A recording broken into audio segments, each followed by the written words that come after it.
mental consciousness. So we've talked about this, but if we can see this distinction, it's quite humbling.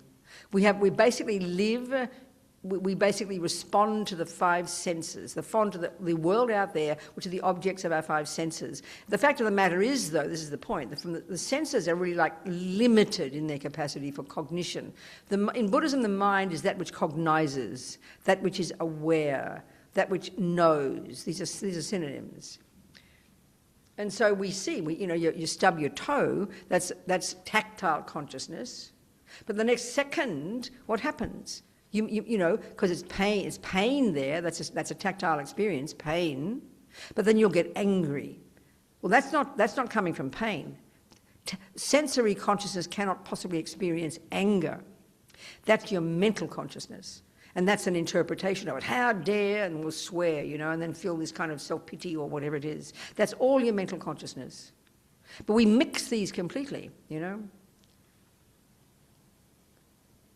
So what we have to learn to do, and this is what Buddha's expertise is he gives us the ability, the skill to become familiar with our mental consciousness.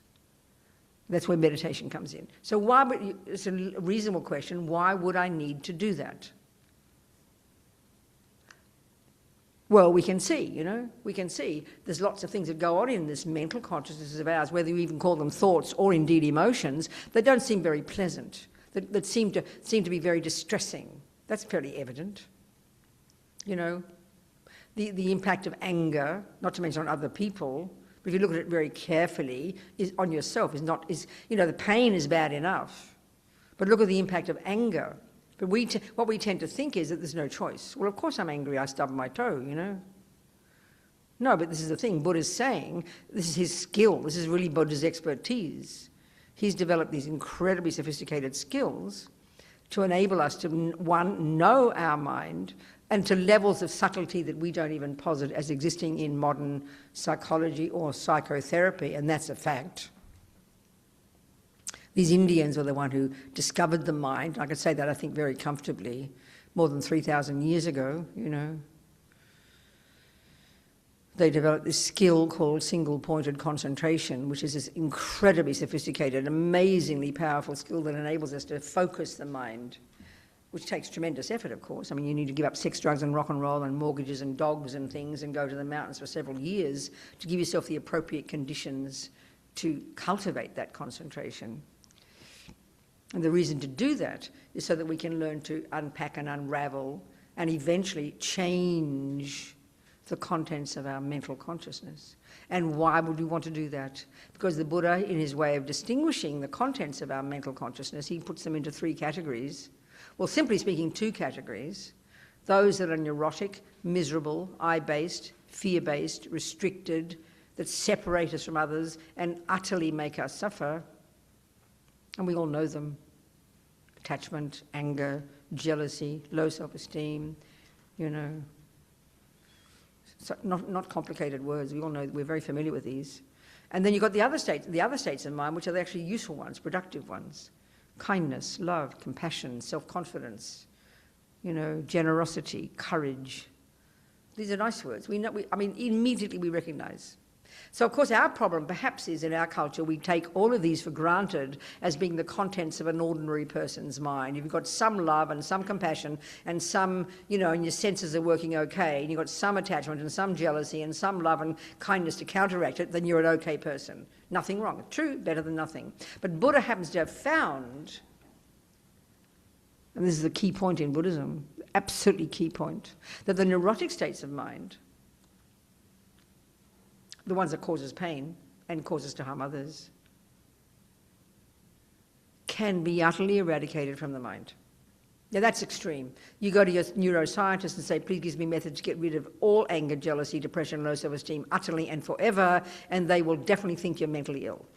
Because we wouldn't posit that as possible. And that's the very simple point that Buddha's making. And that's what he has discovered himself from his own hard work. It's not from revelation, it's not from a dream or a vision, he's not making it up, it's not speculation.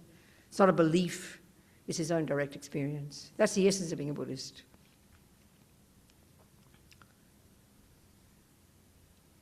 So if that's possible, and if we happen to note that this brilliant technique these Indians invented more than 3,000 years ago, which enables them to become utterly familiar with this mind of ours to degrees, as I said, degrees of subtlety that we don't even posit as possible, and which Buddha would say are necessary in order to do this job of ridding the mind utterly of suffering and its causes, then then there's a lot of work to do. So let's look at how all what we call emotions, both useful and unproductive ones, are rooted in being conceptual thoughts. This is the key point I want to get clear to tonight. If we can understand this, then we can understand Buddhist Buddha's approach to life. Very clear. Because the term they use in Buddhist psychology for these unhappy states of mind is the word mental afflictions. It's kind of a very quaint term. I think we don't say afflictions much, do we? But we know the meaning. It's a problem, and it's a kind of a painful one. It's a very meaningful word, affliction, Mental afflictions. Well, generally they just say afflictions. Well, he's not worried about the knee aches and the cancers. That's physical. He's talking about the mind. So they're mental afflictions.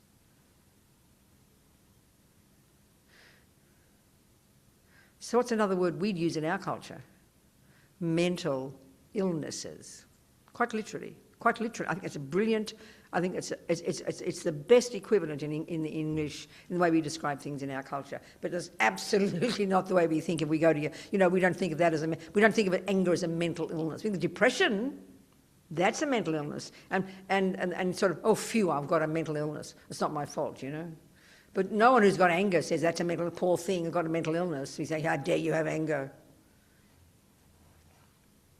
But Buddha here is discussing the mind. He's not discussing how we talk in the modern world about the brain and the chemicals and the so on and the so forth. He's not discussing the physical, not in this case, at all. They've got a very sophisticated understanding of the physical, and the Tibetan doctors have that down, And it's intimately related to the way the mind works. But here, when you study Buddhist psychology, you don't go anywhere near the body or what your mother did to you or what the father did or what the Catholic Church did to you. Which is quite shocking because that's how we think in our modern psychology, isn't it? Certainly rooted in neuroscience. And that's the thing that's quite shockingly different about Buddhist psychology. It's dealing specifically and only with the actual mind itself, by definition not the body. Because for the Buddha, the mind is not physical.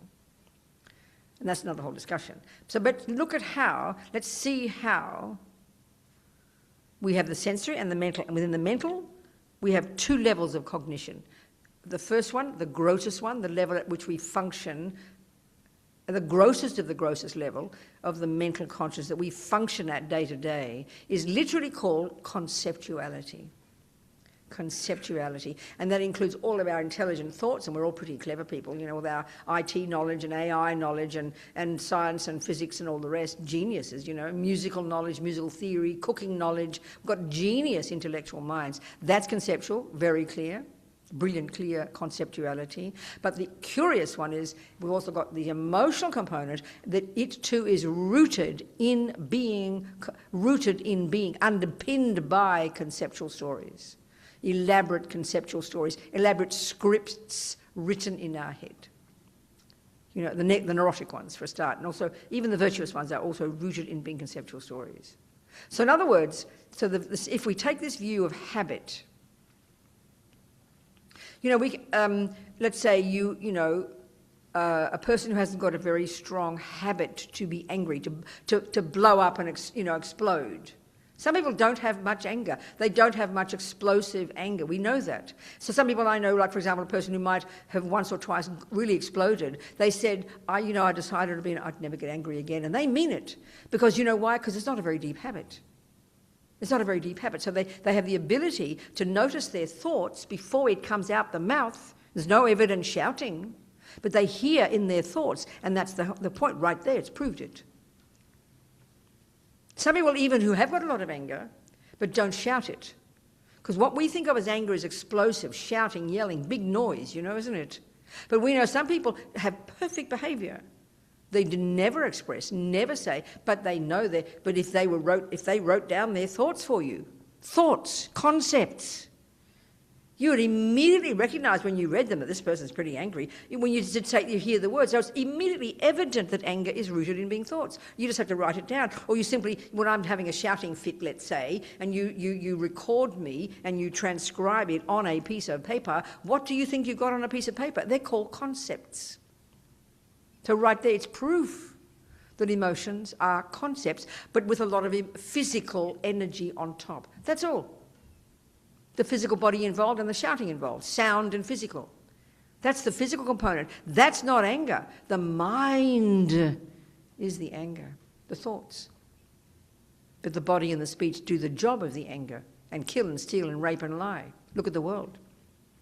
It's pretty clear. You don't have to prove it too hard. It's evident. Anger, jealousy, low self-esteem, attachment, jealousy, love, kindness, compassion, they are all conceptual thoughts that come along with an emotional, a physical and verbal component. That's the emotional component, isn't it? That's why we say we feel the anger in our body. We say that, but it's the mind, it's thoughts. It's pretty clear. So that's kind of it's a surprise to us. So that means we've got to start hearing the thoughts. And our big problem, I think, in our culture, maybe these days we're changed, we don't notice what's in our thoughts until they come to the surface as words coming out the mouth. Because we don't pay attention. And that's Buddha's skill. That's the skill he's given us. The ability to literally learn, and don't mystify it, to learn to pay attention to what the hell is going on in this mind of ours. And all we can do is start at the grossest level. You can't start at a subtle level by definition. And that's why in Buddhism, the very first level of practice, don't worry about your mind, control the servants of your mind, which is the body and the speech. I mean, we know we have body and speech, and we know we have mind, but in our world we don't make a distinction. There's just a big fat lump of big oneness me plodding through life, you know? But this is amazing to think about it. We know in Buddhist literature all the time, body, speech and mind, body, speech and mind. To learn to know your mind, you know, and control it is an incredibly difficult job. It's phenomenal. I mean, look at the simple habit of attachment to chocolate cake. I mean, attachment to an external object. It's not attachment to being seen and heard, which is much more subtle. Not attachment to get what you want. Not attachment, but just attachment to the external objects. That's absolutely evident, you know. So food is one. I think I rarely met a person who doesn't have attachment for food. So let's look at what attachment is. Well, as a conceptual thought, as its bare bones, at its most basic bare bones level, all the afflictions, all the mental illnesses, the way I'm using here, mental afflictions, all those neuroses, all those are all misconceptions, and in their misconceptions, insofar as they exaggerate the object that they're focused on. So attachment exaggerates the deliciousness of something and its power to make us happy. Anger exaggerates the ugliness of something and its power to make me suffer. And if we have just these two and begin to unpack and unravel these two, which happen 1,000 times a day, we would be an incredibly developed human being, I promise, you know. We know that Buddha talks about the 3 poisons, which is so cute, isn't it? You don't go to your therapist and say, I've got the 3 poisons. They'll laugh at you. Come back when you've got a problem, you know, like want to kill your husband or something. But these are the 3, and this is why the model of the mind in Buddhism is incredibly clear. He talks about 84,000 problems, you know, 84,000 mental afflictions.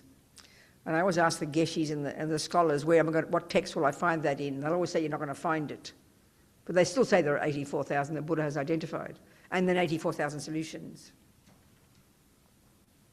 But Ling Rinpoche, the young Ling Rinpoche, he always says 21,000. So the 3 poisons, what are they? They're the summary. Everything subsumes to these 3. The root one is called ignorance, the root affliction, so primordially deep.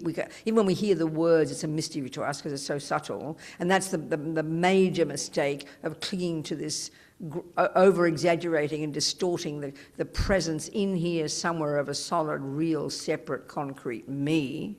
This is the root one, the root misconception.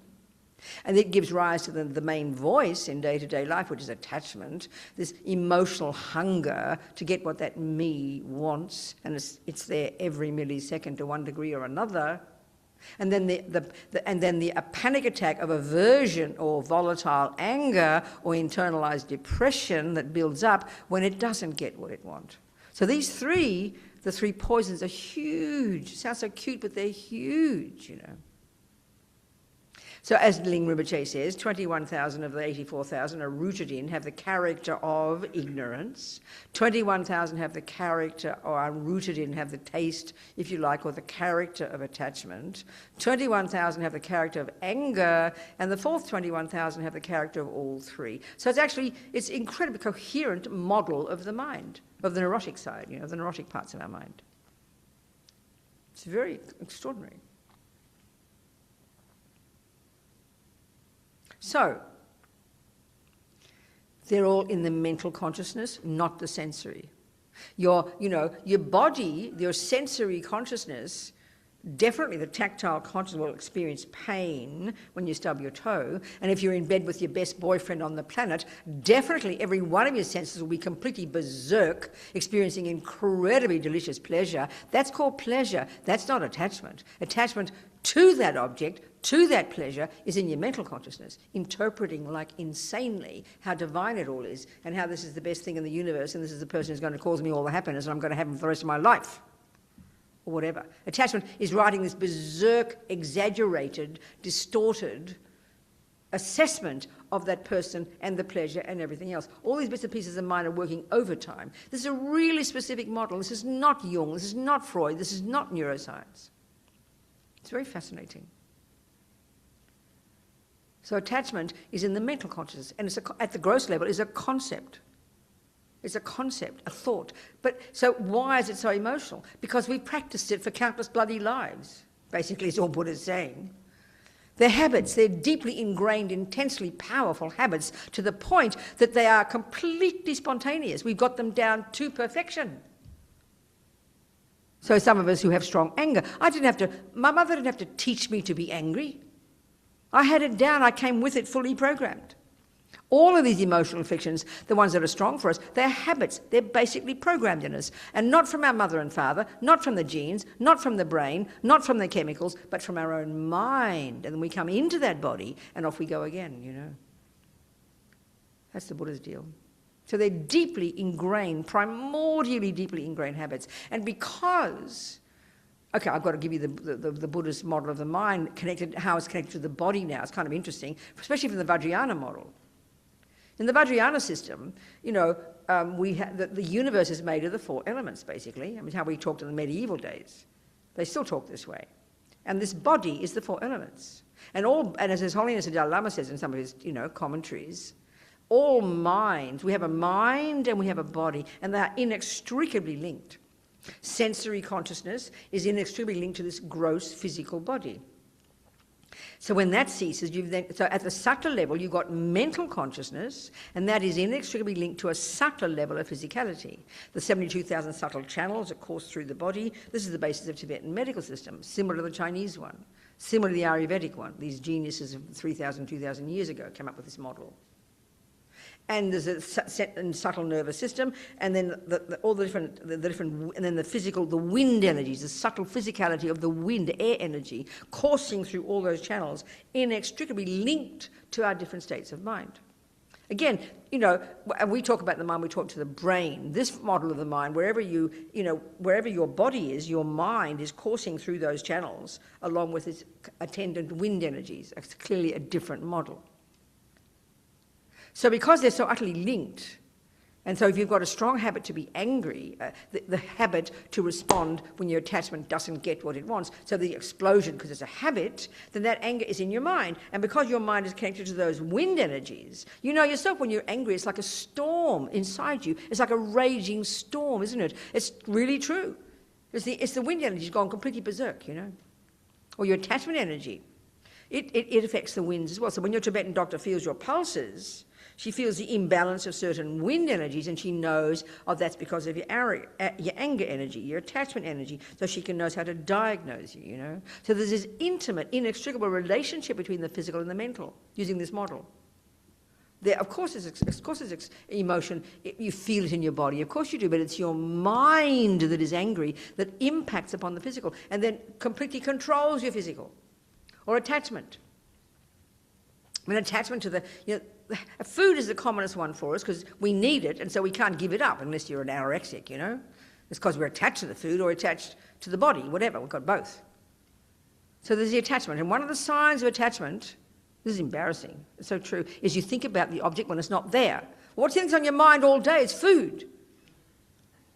When I'm doing my practice in the morning, I can't wait to finish. All I can think of is my coffee and what am I going to have this morning? Vegemite on my toast, which I had this morning. We Australians like our Vegemite. I'm running out of my Vegemite. I can get it in Australia. I can get it here in New York. $10 a jar or something. So you think about the foods there, and that's the thing. Okay, well, when you understand that attachment has a particular function of dissatisfaction, that's its energy. And we all can see this, and the more we become familiar with our minds, the more we see we all have this dissatisfaction.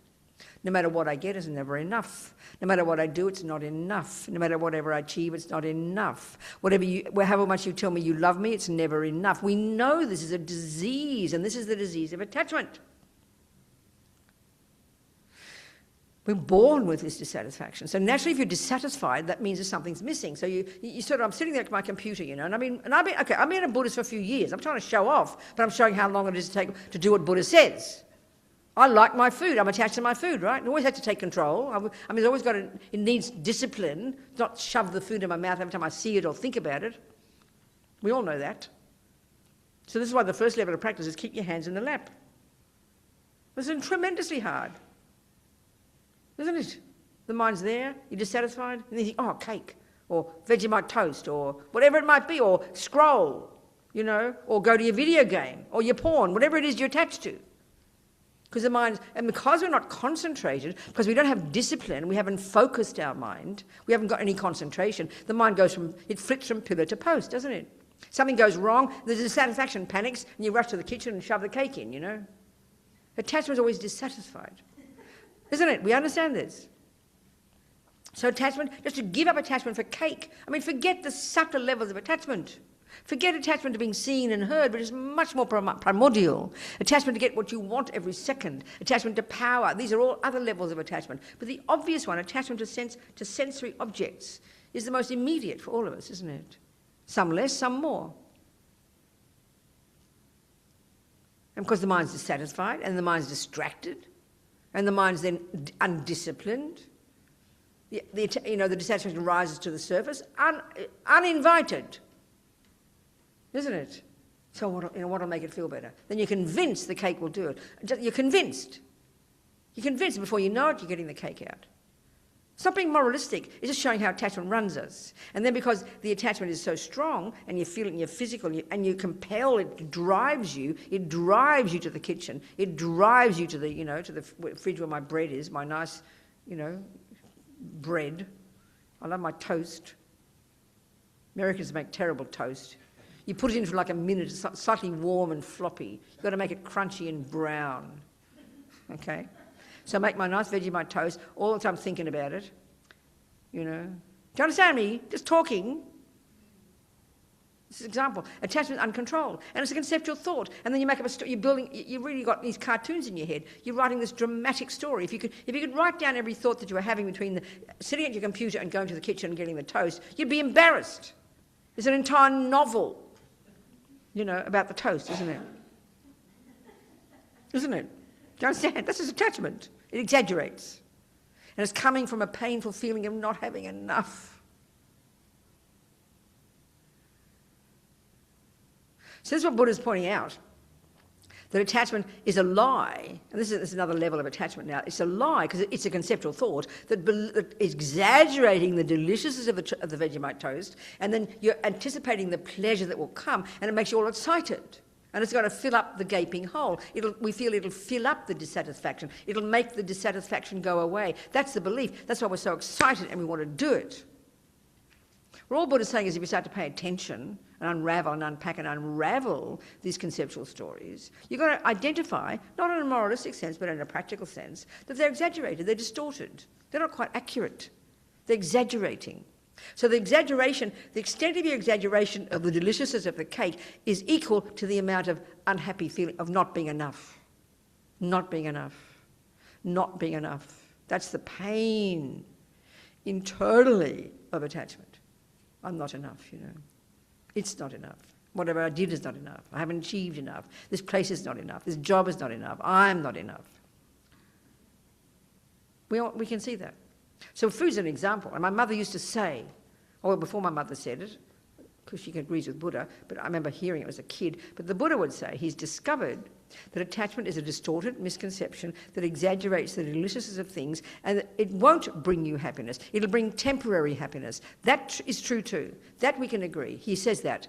But it's depressing to hear that because we think it's going to last forever, especially if you meet the most divine person on the planet. Finally, I have found happiness. We say it like it's now set in stone and locked away. Now I've got it.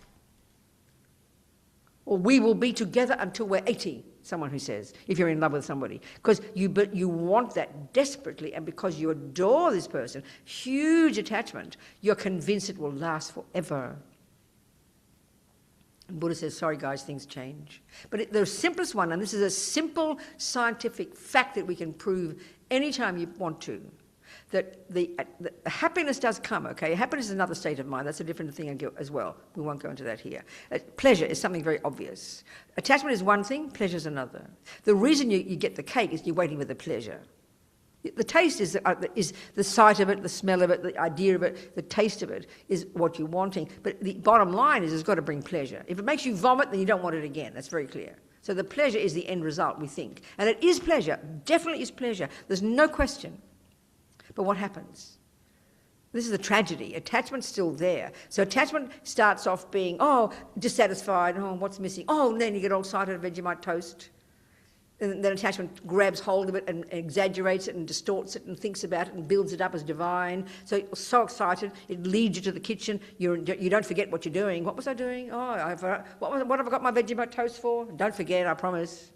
You get your Vegemite toast, in the mouth is the goal, you get it in, and then what happens? Attachment's there, but it shifts now from anticipation and excitement to the moment the toast goes in the mouth, the first mouthful, it does trigger pleasure, fact.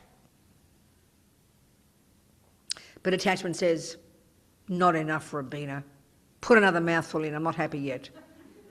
And it's downhill from there. And then after you've had your third piece, if you haven't controlled, or your fourth piece because you've gone berserk, or your fifth, whatever, because you're desperate, you know that you have to stop because you will vomit otherwise. So what happened to the pleasure? From the first mouthful, it started to deteriorate.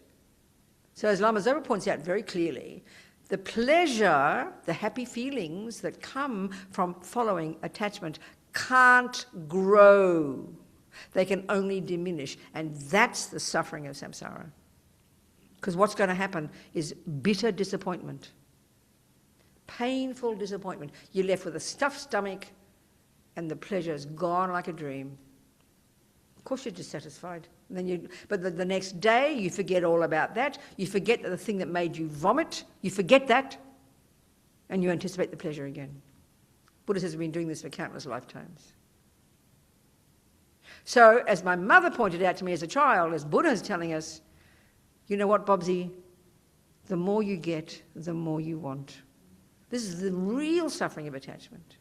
Not only do we not get satisfaction, meaning pleasure, satisfaction from the toast. For a moment we do, but it's not enough. We have to have more because we think more pleasure will come, but it doesn't. So then we're left distressed and stuffed. So not only do you not get pleasure, but you get more grasping. We know it's true. So attachment really is another word for addiction. But it depends on the object, obviously. And it's normal for the entire universe. Join the universe. I'm sure we identify this. And it's all rooted in being a conceptual thought.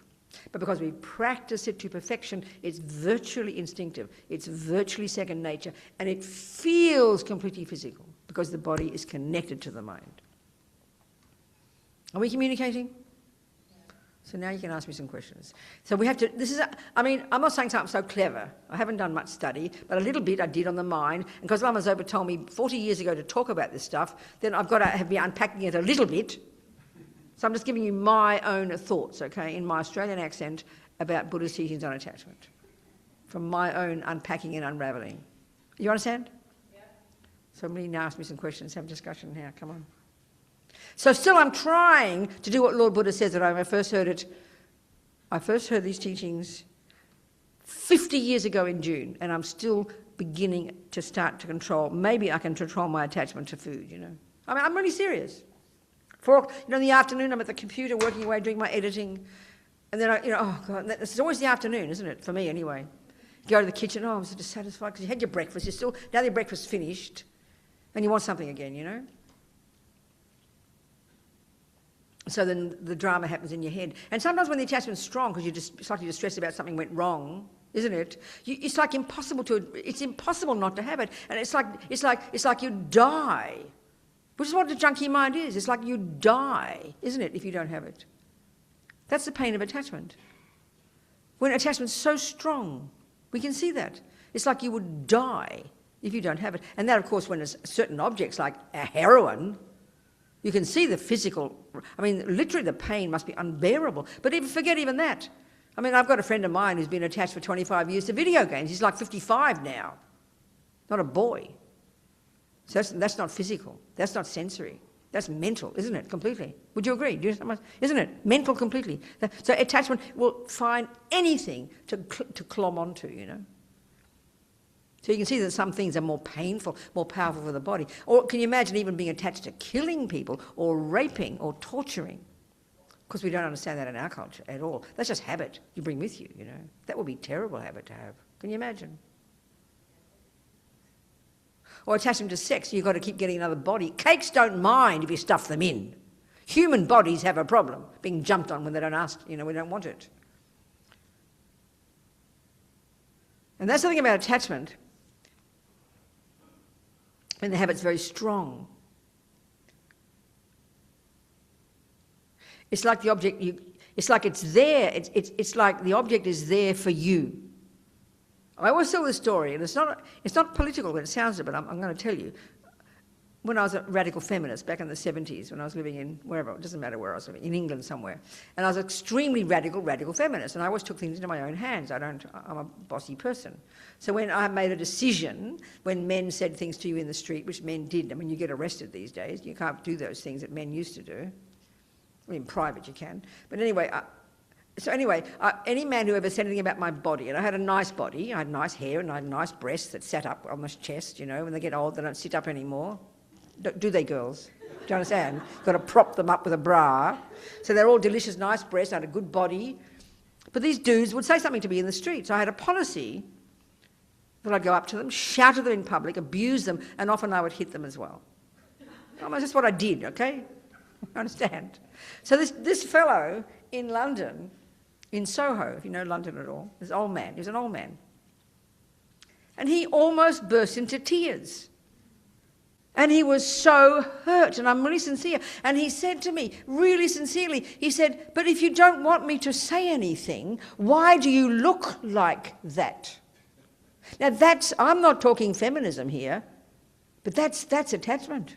Are you hearing my point? I was there for his pleasure. I was like a cake, You can't say no to it. And that's what attachment is, this incredible kind of, entitlement.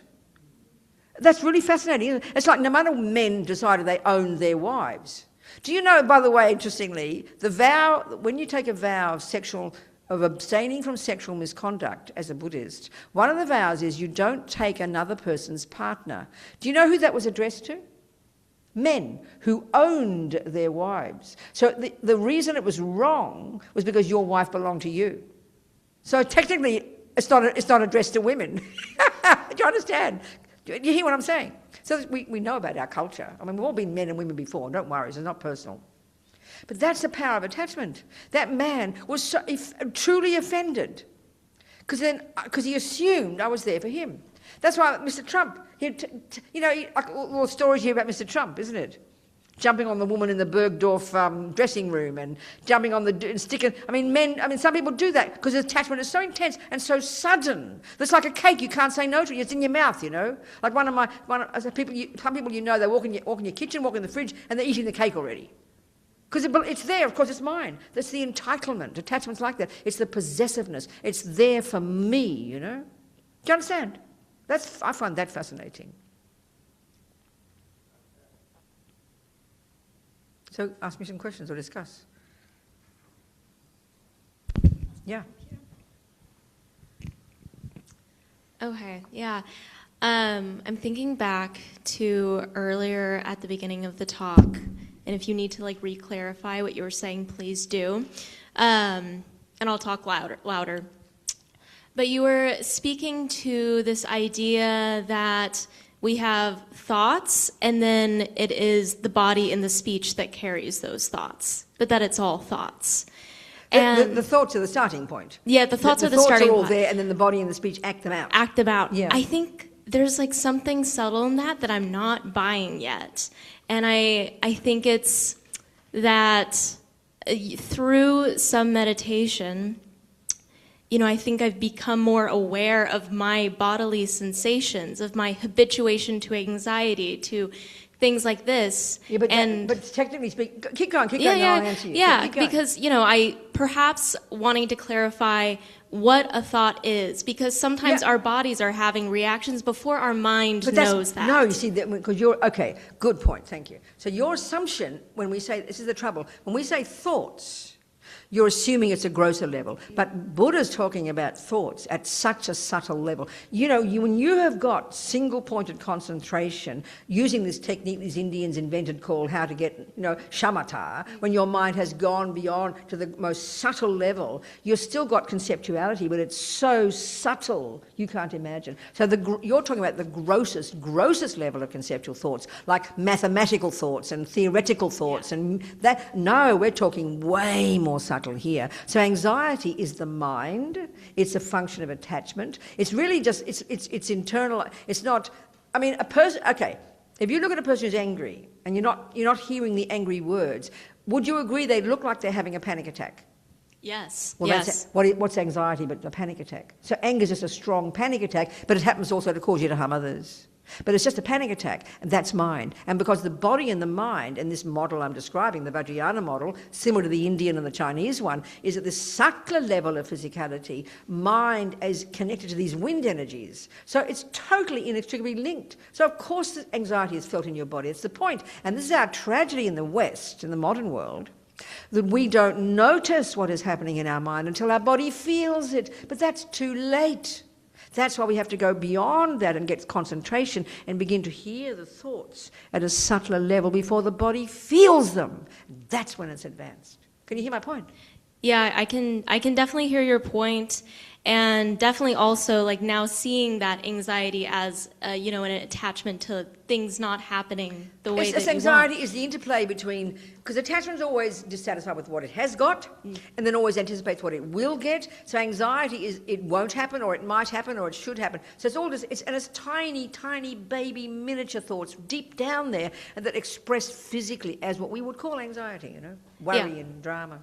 Yeah. It's very subtle. Totally subtle, and I think it takes a mind shift in the Western mind, because we've been so used to seeing my thoughts as these words that are running through my head, exactly. Versus this being mind. No, that's right. And it's only when we start to get really deep... Well, first you learn the theories, study the Buddhist psychological model, you learn about what these thoughts are, these conceptual... The level of conceptuality. And the point about conceptuality, too, there's the grosser level, which is what we level at, the level of day-to-day life when the body's working, but you've got much subtler levels of conceptuality that are so subtle, we would not posit them even as existing in neuroscience, because there's no physical evidence of them.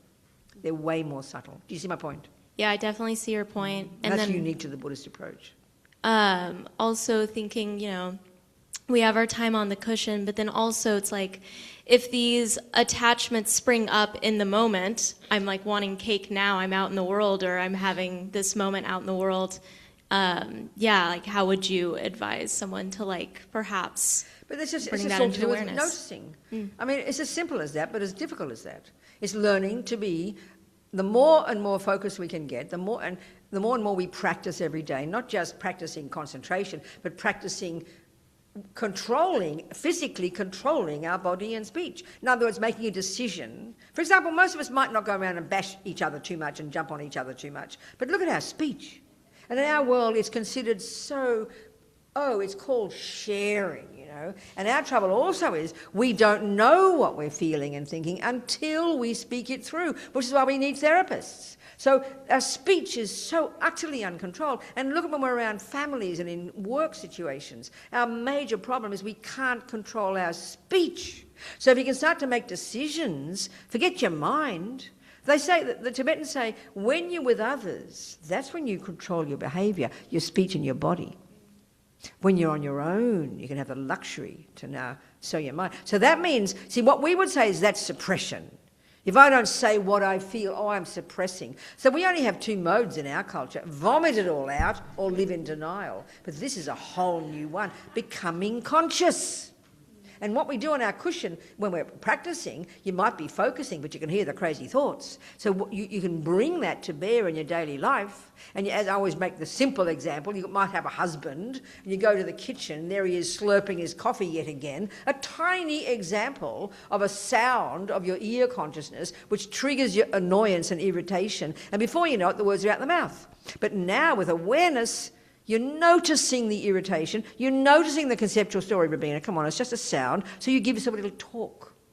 And before you know it, you haven't said the words and the problem's over. That's how you practice every day, more and more. But we've got to focus on the speech. I mean, we all say we can't control our anger. I don't care. Control your speech. It's not suppressing. It's don't say the words. And you've got to decide. So before you get off your cushion, you know who you're going to meet today. You know what's going to happen at work. You make a powerful decision, intention. I will watch my speech today. It's a conscious intention, not just suppression. It's conscious, intentional. That's profound practice. Do you understand? Yeah, I understand. When you deal with your stuff, you've got enough control, enough maturity to feel the drama internally and know it's okay, I can handle it, I'll hold it, I can hold my own emotions, I will be respectful to the person, and then you deal with it at home. That's what we have to learn to do. Instead of being infants, we have to blurt out everything we feel. Especially in close relationships. I mean, the last person you want to blurt out your feelings is your damn husband. Go to your bloody therapist, please. Leave your husband out of it. I mean, no wonder we have problems. We call it sharing. I find it's disgusting. I find it truly disgusting.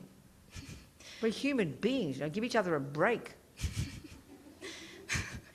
Well, just my thought. Thank you. Thank you. Are we communicating here? Yes, Good, that yes, your comments have made the world feel like a beautiful training ground to start some new habituations. Yeah, so thank you. Come on then. We'll take a couple more questions in the room, and then we'll switch to online participants because we have a few questions there as well. Yeah, go. And then two people at the back there. Yes. Hi, and then so there's Alexandra on the screen. Yeah, go.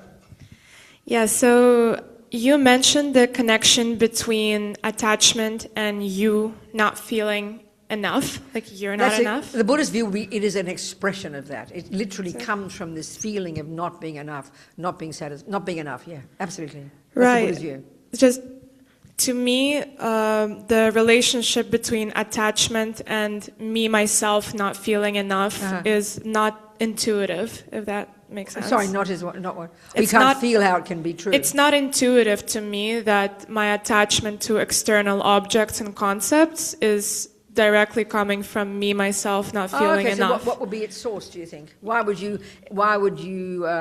feel dissatisfied and then go off and...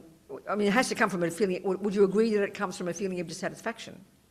Yeah, for sure. Oh, that's the same. Another word of saying the same thing. Not satisfied with who you are. Same thing. Not satisfied. Dissatisfaction is not satisfied. With what? With who I am and what I've got and who I am and all the rest. Would you not agree with that? Yeah, definitely. But how do we even begin to... What, sweetheart? How do we even begin to combat that feeling of being dissatisfied with yourself? This mental disease, mental illness for the Buddha is profoundly and primordially and countless lifetimes deep.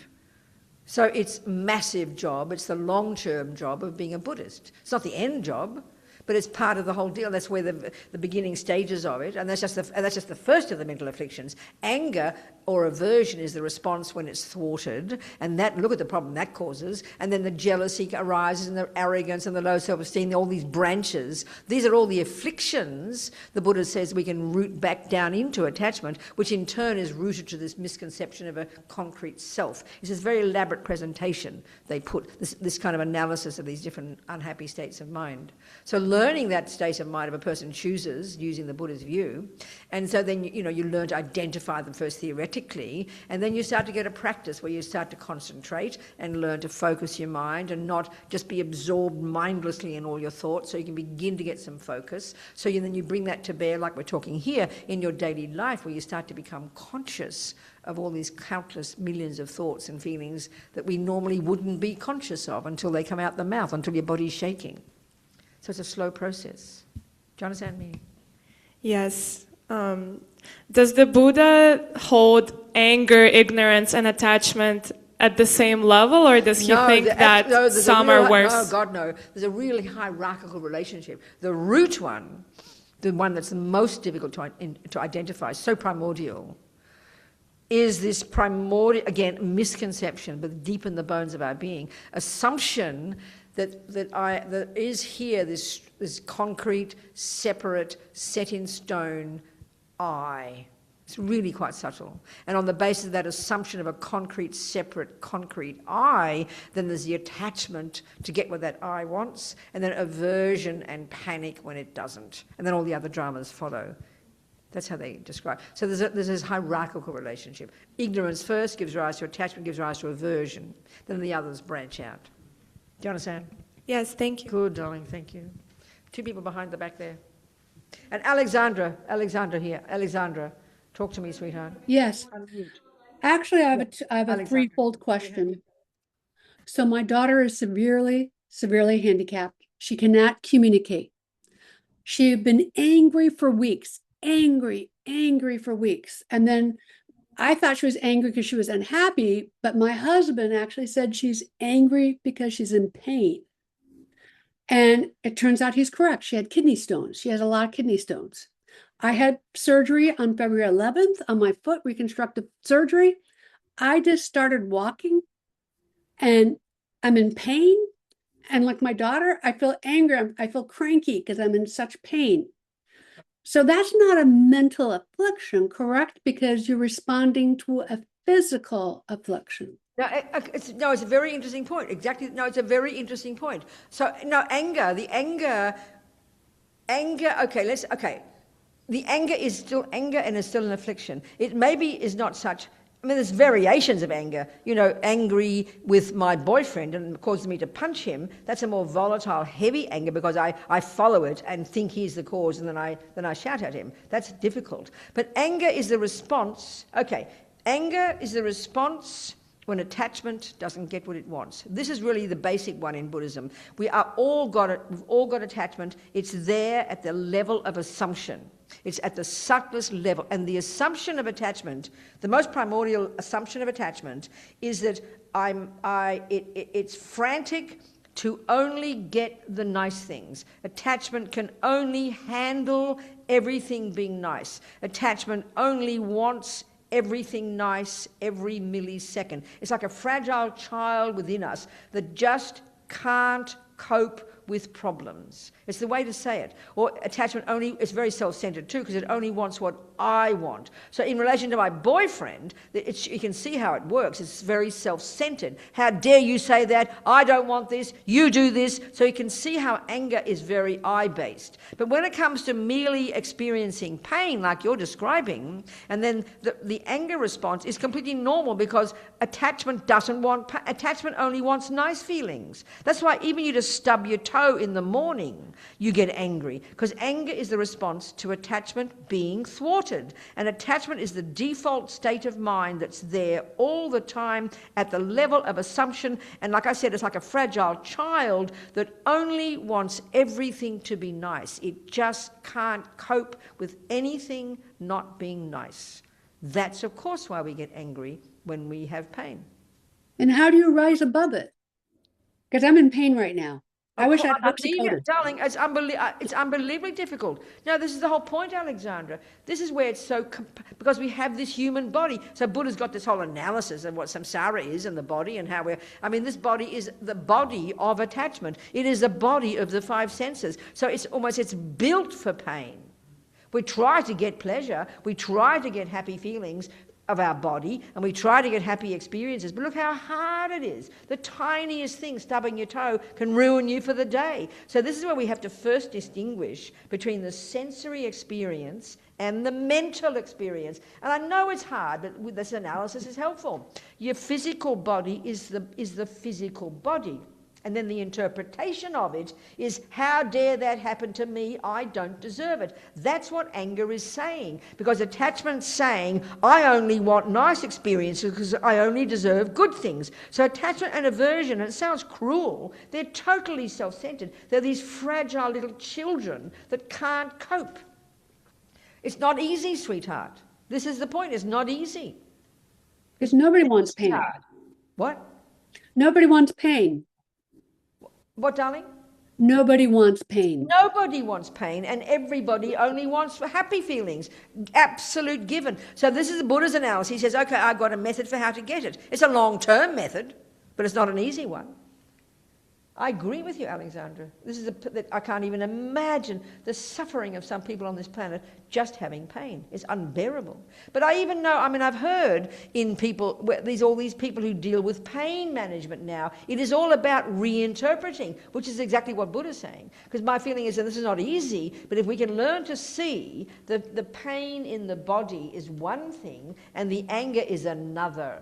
And if we can work on the anger part, it somehow... this is what pain management people do. You learn to reinterpret the experience, which means you lessen the anger, therefore lessen your suffering to some degree. It's not easy to hear this, but it's true. Interesting. My husband also irritates me, and I want to hit him with a frying pan, but I have to learn how to... I know, that's the trouble. When it's the husband causing the pain, then it's the problem, isn't it? Yeah, he's another one. He causes pain too, so I want to hit him over the head with an cast iron frying pan, because he's really annoying. And he does it on purpose, and I need not to rise up to the bait. I've learned that. That's exactly the point. So it's the same thing, technically the same as interpreting your husband differently and interpreting the pain differently. It isn't easy, but precious, it's possible. And who is the beneficiary of this? We are. It's Me. not moralistic, it's practical. Yeah. And my daughter. We need great courage, Alexandra. Yeah. Thank you. Good, darling. A question over here, available, Robina. All the way. Okay, go. Talk to me. Hi. I was wondering if in your teachings it addresses kind of the different kind of abilities of the mental states. The different what, darling? Like the different abilities of mental states. I can't hear that word. Different what? Abilities. Abilities of what? Yeah, like hyperphantasia versus aphantasia. I don't know those words. So hyperphantasia is like if you close your eyes and you think of an apple, right? Whether you see it in 3D, or you know what it tastes like and you know what it smells like. Okay, so then? Yeah, and then most people fall into a regular realm of phantasia where it looks like a 2D picture. That's right, exactly. So the question... And then aphantasia has, you don't see an apple at all, you just know what an apple... I understand you. You're absolutely... Yeah. Buddhism talks a lot about the ability of the mind in this way. Many of the meditations we do in the Vajrayana are all to do with literally visualizing Buddhas, and some people find it incredibly easy. They can visualize perfectly the multi-dimensional. Some people like me can visualize nothing. Yes, absolutely. Yeah, so, it's very detailed. So that's an ability. That's really just an ability of the. That's also conceptual. That's also conceptuality. The brilliance of conceptuality. And I would say there too, it's a particular way that, if you think about art, you think about a person who's got a very visual mind, what we'd call an artist. That's really a technical function of this capacity of the attachment mind to embellish, to exaggerate. And that's what an artist does, a really good physical artist, a person who's an artist who can embellishes shape, a musician embellishes sound. So it's a capacity of the mind at the conceptual level, and we can see how it can be expressed in a creative way. Yeah, but is there a way to address each of those? Like, so what do you mean by address? Okay, so like I have hyperphantasia, right? And so is it a problem or is it good? So I mean, it's just the way that I think. I see movies in my head when I close my eyes. I understand. So what I'm getting at, is it a problem you've got, or is it something good? So what do you mean by address it? I mean, in terms of addressing the, like the way you're talking about the mental kind of attachments, right? It's like, for me, like if I want a piece of cake or a Vegemite toast, I can imagine myself eating it and then not have to eat it. Okay, so so the question is? But so the question is, it's like, is there a way to address people like me who have a different level who of... what? People that have hyperphantasia, yeah. right? That can kind of mentally understand... But I don't understand I don't know what you mean by address. What do you mean? You mean explain? I tried to explain the Buddhist analysis or like of it. deal with the kinds of attachments that... so what you're saying is it's a problem. It needs to be fixed. That's what you mean by address. Well, darling, it's either something, you're not trying to be too simplistic, but something is either productive and useful and you want to keep it and grow it, or it's not useful and you want to diminish it and get rid of it. It's just... So which of these is it? It's like, no. I mean, I don't consider it a problem. It's just the different states of... I understand you. So what do you mean by address?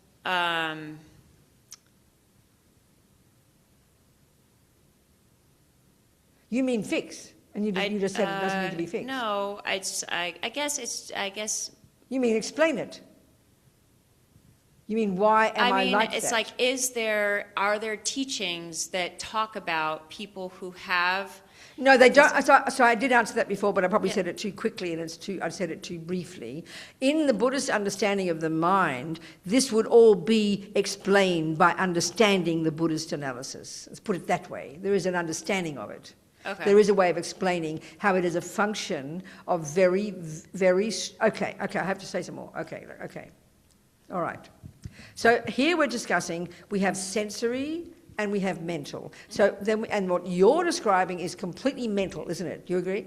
It's mental, right? You yes, agree? but it's Great. like I can have a fully No, I know, I sensory understand, but it's experience mental. in a It is mental. I Yes. agree with you, I agree. So that's a very sophisticated skill. The Buddhist view, like I said in the Vajrayana, we learn to develop that skill in order to see the Buddha and make it a real... There's all other things involved, but that's a really excellent skill that will be good to develop, and the part of our mind that is good at it is actually called attachment, but not in the emotional, neurotic, grasping sense, but in the clever, conceptual sense of embellishing. So a really brilliant painter or someone, they embellish shape. I mean, look at Bach. Bach just has to think sound. He's doing what you're talking about with sound. He's extremely creative. Do you see my point? Can you hear what I'm saying? Yes. So that's a brilliant capability that can be utilized if it's driven by compassion. That could also be utilized to murder people. So it's up to what's driving it. So it can just be interesting experience, or you can utilize that to be of benefit to others, or to be creative, to make houses and do things. I mean, it's marvelous. So yes, it can be explained. Yes, in the Buddhist analysis, but it's hard to say it all in one. Yeah. Okay. Thank you. Short moment. So it's a great skill that you've got. Use it for... So the Buddhist approach would be use it to be a benefit. Use it to be a benefit, not just to be satisfying for yourself. Use it. It's a brilliant skill. We have another question here. Thank you for your teaching. So just before we finish, wait a minute. So what's your name, person? Me? You. Alyssa. Who? Alyssa. Yeah. And so but you said you don't have to... but you do still eat. You still go and have the cake after you've thought about it. I do, yeah, but a lot of times I don't have to eat the thing that I crave. No, I hear you. I hear you, darling. Because so that means you've got to... Also, that does mean... That would say also that you've got the ability to be satisfied easily, which is a very marvellous quality. That's a really good quality. I mean, some people have 49 boys every day and there's no satisfaction because there's so much emotional hunger. So if you can use that to help you become more satisfied and fulfilled as a person, that's a marvellous quality. Do you understand what I'm saying? I do. Thank you. Marvelous. Well done. Thank you for your teaching. Yes. I have a question. If I were to visualize or sitting in front of a tanka of Mahakala, and then when I have this feeling of I'm not enough, what is the process in detail? How do you envision in your head of this deity? How do you convert the negative emotion? Why are you using Mahakala as an example? Because that's one of my most interested. I understand. Okay, fine. Okay, so all these. Okay. So we'll keep it simple. Any one of the Buddhas. So in the Vajrayana system, the more esoteric teachings, where we're utilizing this capacity. What's that Greek name you used? We love to put all our diseases and abilities in Greek. Alisa. Hyperphantasia. So from the word like fantasy. Fantasia. Okay, okay, that's wonderful. Hyperphantasia, I like it. So basically, in the Vajrayana teachings, the more sophisticated Buddhist psychology, what drives all of Buddhist practice is the wish to lessen your neuroses and grow your goodness so you can become a happy human being, so you can be useful to others. That's the bottom line. So the way that's expressed in the Vajrayana, we do these visualization meditations. So then it doesn't matter, Mahakala, Tara. So there's one example, a Buddha called Tara. And this is just like visual expressions of certain psychological qualities. That's all they are. So Tara is an expression of power, confidence, self-respect, all these good qualities. So when we visualize that Buddha, you're buying into that you're buying into that meaning. Do you understand me? You express it. You don't know that if you weren't told, so you learn that meaning. Or you can visualize the Buddha of compassion. So you're visualizing that image outside you. And Alisa, she'd be very good at it. She'd be brilliant. You visualize that, and then you're seeing it as like a mirror image of your own potential. So you're imagining that image out there, the Buddha of compassion, and then you do these various visualizations, and then you absorb that compassion. At a certain point, you absorb that into you, and you imagine, I am that. It's a way of becoming a Buddha. It's you're highlighting and enhancing your positive qualities. That's how it counteracts your low self-esteem and your garbage view of yourself. Do you understand? In the long term. Did you hear me? Yes, thank you. That's how you do. Just also curious, when the I am not enough often surfaces among a lot of us, how does a Buddhist, how does someone learn Buddhism tackle that? Because everybody has different standard of what is good, who I want to become, for example. I heard several things in that question. Can you ask it freshly, please? The first part seemed to be different from the second part. If we learn... You said, how do we deal with the dissatisfaction of not being enough? Yes. That's your main... Is that your question? Yes. The Buddha is saying that's the disease we all have to the most subtle degree.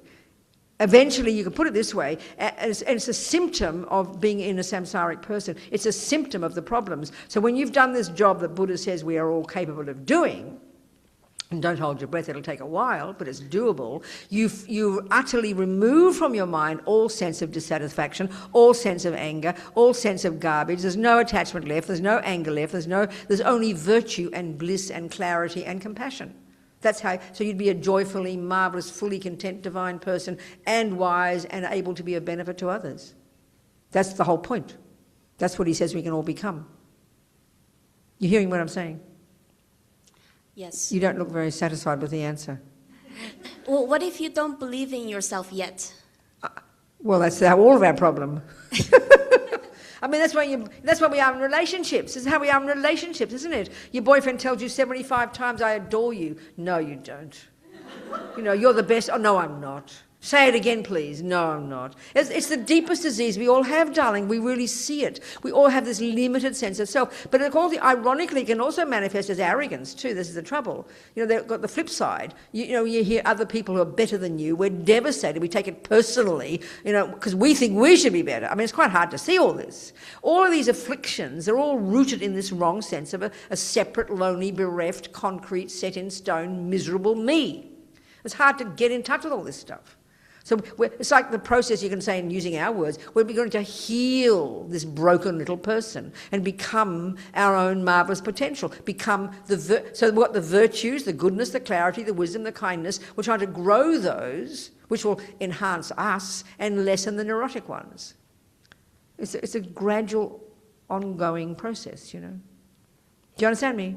So that's why I would say it's also very helpful if you like the Buddhist teachings to study a little bit, learn a little bit, or read some of the literature when you hear these yogis, how they talk. You know, these people who are joyfully, I mean, we don't believe there can be people who are joyful all the time. But if you really learn to see what they're like in their lives, I mean, the Dalai Lama is a really good example. He's a very down-to-earth, normal, he tries to act like a down-to-earth, normal person.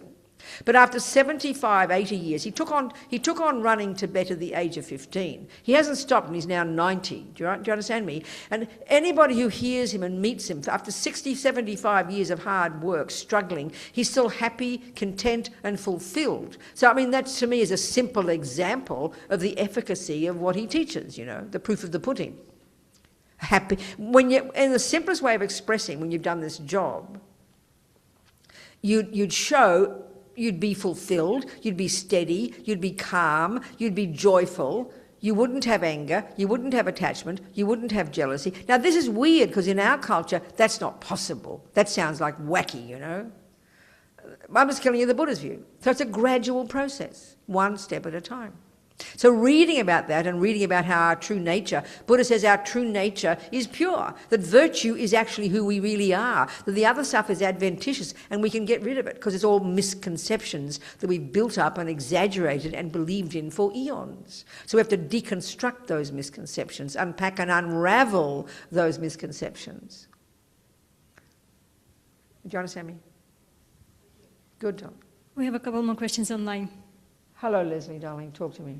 Hi, Robina. This is so wonderful tonight. Thank you so much.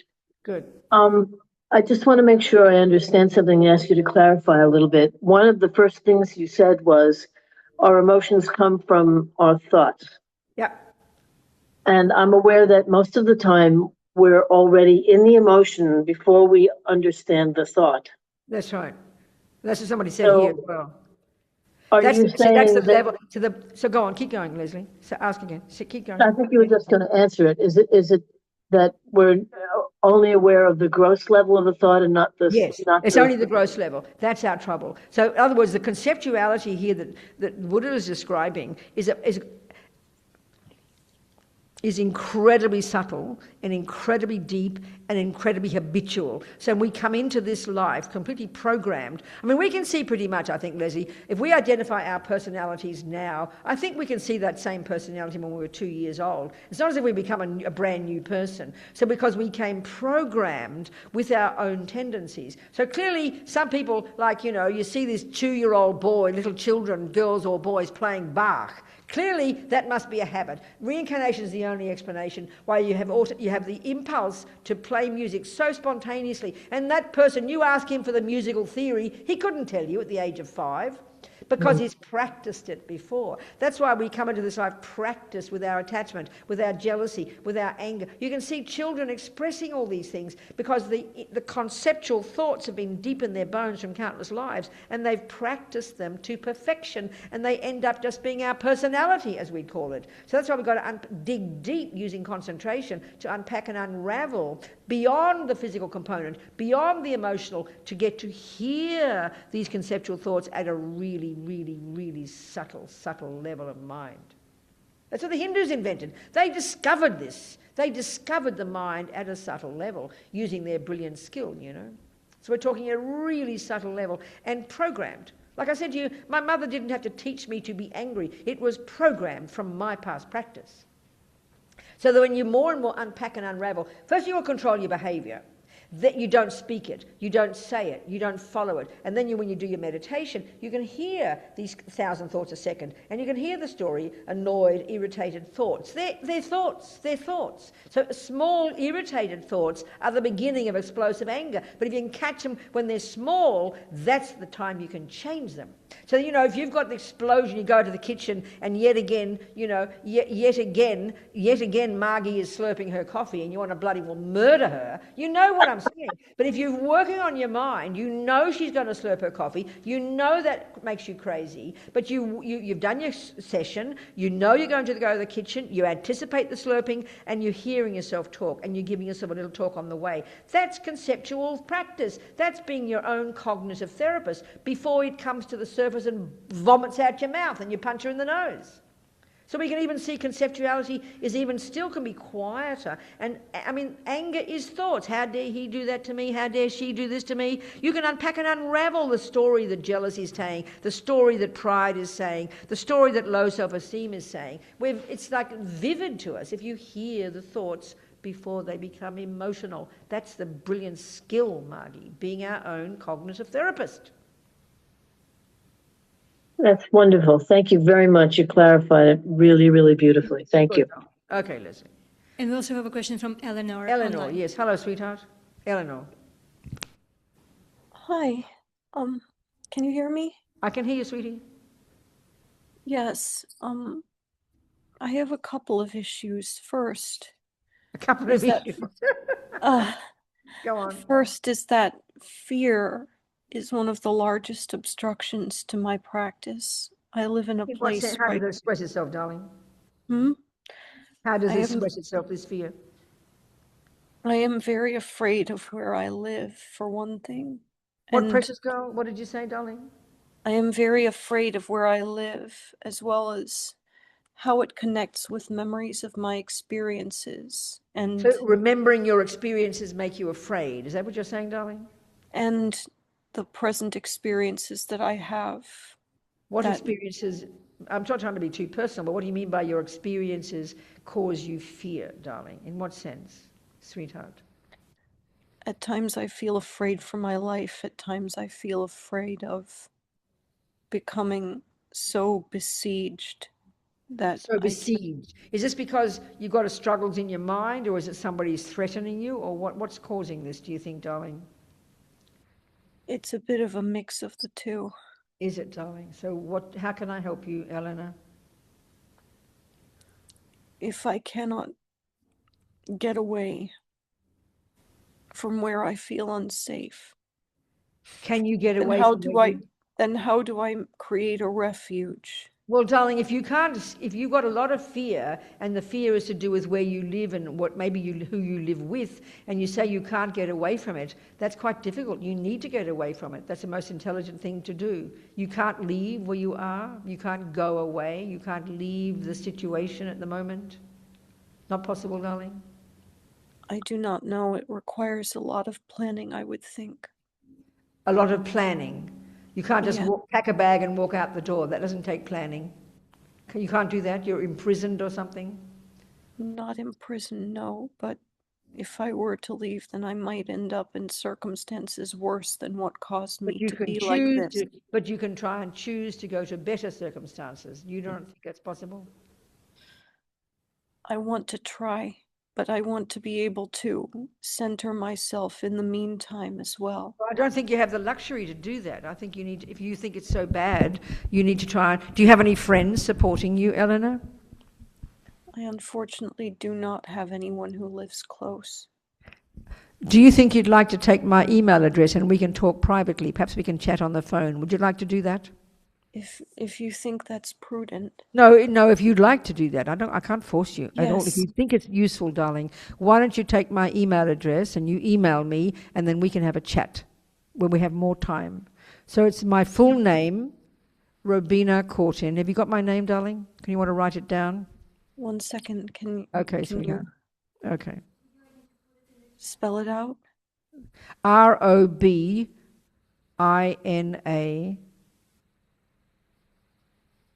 got it?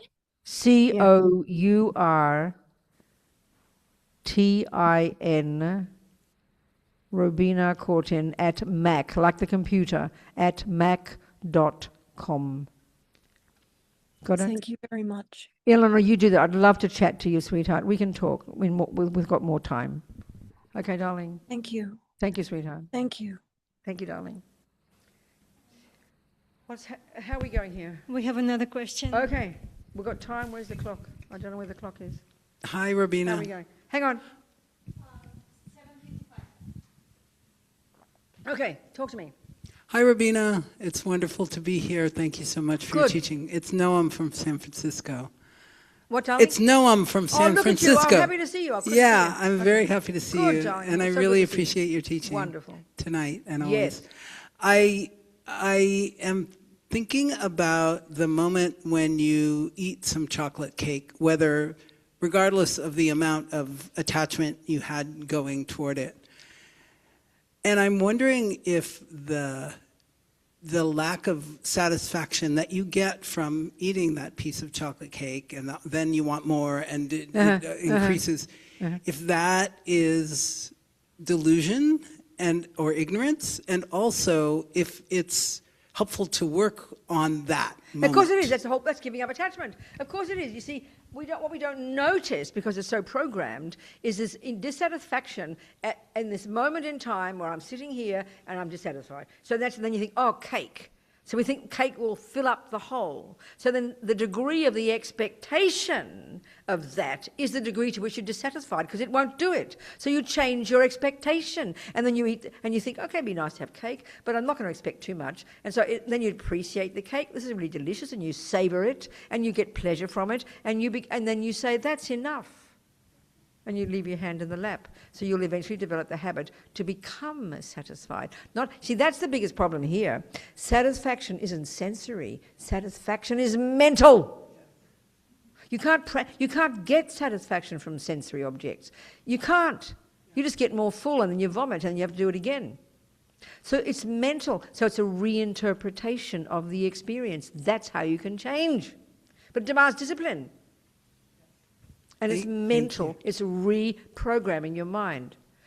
Eat it carefully, enjoy. I mean, even that's why offering it, imagine transforming it, offering it, imagine other people enjoying it. That's an incredible practice. Yeah. Then you enjoy, you savor it, and then it's enough, and you leave it on the plate. Yeah. That's how you practice. Thank you. And slowly, we'll become more fulfilled as a person, because you've trained yourself to be content. Yeah. You see? Yes. Thank you. That's the point. I have another quick question, if I may. Like you, I have a lot of difficulty visualizing, and so I tend to avoid practices that require a lot of visualizing. Be humble and do it. Just do it. And just think it. You got to think it first. Think it first. Yeah, imagine it. Yeah, just imagine. Think it first. Nothing wrong with that. Okay, that's what you do. I mean, in a way, we're doing it all day. When you think about somebody you're mad at. If you're angry with somebody, you're having a clear visualization of that person, I promise. Not as vivid as Alice, not as vivid, but my God, no one's going to stop you. Okay. You know, you can be in the middle of the freeway, single-pointedly concentrating on that horrible person. That's visualization, baby. So do you have it with bad things? Your hyper, is that, are you gone? She went. Oh, she's gone, okay. Thank you, Robina. Okay, darling. So that'll do, I think. Enough food for thought, no? What do you think, people? Food for thought? All I'm doing is telling you Buddhism in my own language, okay? And I hope I'm not making any mistakes. I'm in trouble if I am. You can check my mistakes and come back to me later. Thank you. Okay, so we finish with a little prayer, because all this 90 minutes, there's not a single bit of it that hasn't gone in. So be happy with that. You're reprogramming. That's what practice means. You're programming your mind, familiarizing your mind with it. So keep going, keep practicing. Keep going, keep practicing.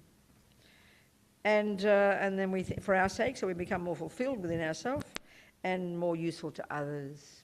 Jang Trup Sem Chog, Rinpoche, Ma Ke Panam, Ke Gyu Chig, Ke Pan Yampa Me Pa Yang, Gong Ne Gong Du Fa Ba Shog. And that'll do. Thank you, precious people. Thank you, precious people. And Eleanor, don't forget to contact me. I want to talk to you. All right, darling? Venerable Robina. Thank you, sweetheart. Thank you, Robina. Good Would you like night. to talk about your retreat coming up? The Garrison Institute retreat? Oh, we're doing a retreat at Garrison, that's right. May I offer Sheila to talk about it, because I can't find the dates. No, I'll say something, don't worry. Okay. When is it, Sheila? Last weekend of May, Thursday, Friday, Saturday, Sunday. We're going to be doing a meditation retreat, having sessions of meditating on the Buddha for purification, Vajrasattva, so sessions, guided sessions on meditation, and teaching simultaneous, both, on purification and karma and how it works and how to purify. That's it. Will that do? So And you have please, to, and how do they book up? How do they come? You can sign up on the Shantideva website. For the online participants, please sign up on the Shantideva website. Okay. And I think also Tibet House will have a link. A link to it. Okay, good. Yes, and we will also have a link. Okay. Okay. Thank you. So I'm away now for 3 weeks. I'm going away off to somewhere or other, France or somewhere, in Wales and England. I'll be back early May. So I'll see you then, next time here, okay? Okay, darlings. Thank you so much. Bye, everybody. Goodbye, bye. Thank you, Eleanor, Thank you. sweetheart. Good night.